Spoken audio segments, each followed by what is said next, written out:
Salam sejahtera Malaysia, selamat datang ke channel Fels Lifestyle.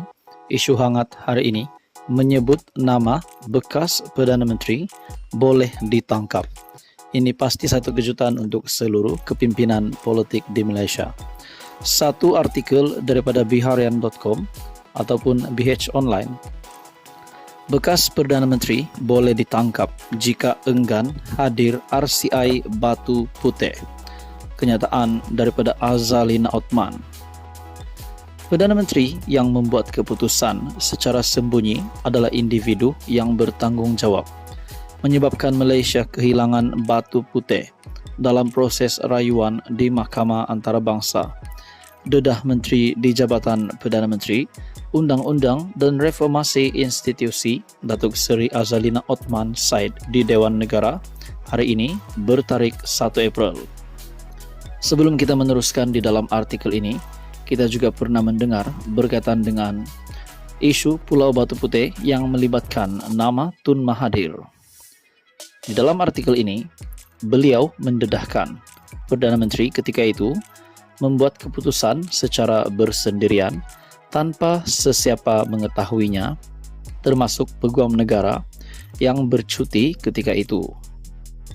Peguam negara cuti 4 hari garden leave dipaksa cuti. Tiada ada siapa yang tahu.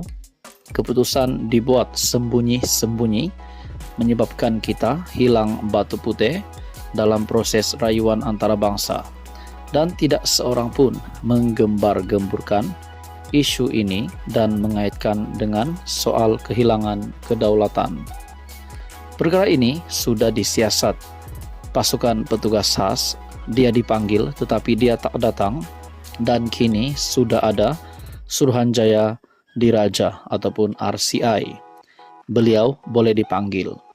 Jika tidak hadir boleh ditangkap, katanya ketika menggulung perbahasan Rang Undang-Undang RUU Kekebalan Bidang Kuasa Negara Asing 2023. Tanpa menamakan Perdana Menteri berkenaan, Azalina menjelaskan, perkara itu berlaku bukan ketika beliau menjawat jawatan menteri.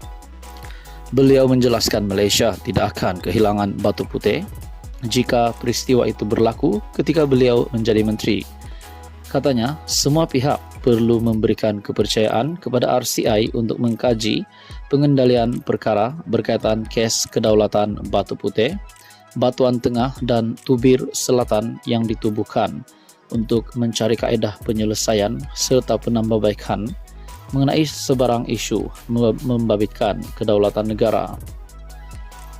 Terdahulu ketika perbahasan, beberapa senator membangkitkan kebimbangan mereka berhubung kuasa Perdana Menteri dalam pasal 30, 31, 32 dan 33 dalam perbahasan RUU Kekebalan Bidang Kuasa Negara Asing 2023. Mereka bimbang kuasa Perdana Menteri itu menyebabkan penyalahgunaan kuasa yang tidak sihat kepada pentadbiran negara. Menjelaskan perkara itu, Azalina berkata, tidak sepatutnya wujud kekhawatiran itu kerana keputusan Perdana Menteri perlu diwartakan dan dibentangkan kepada umum.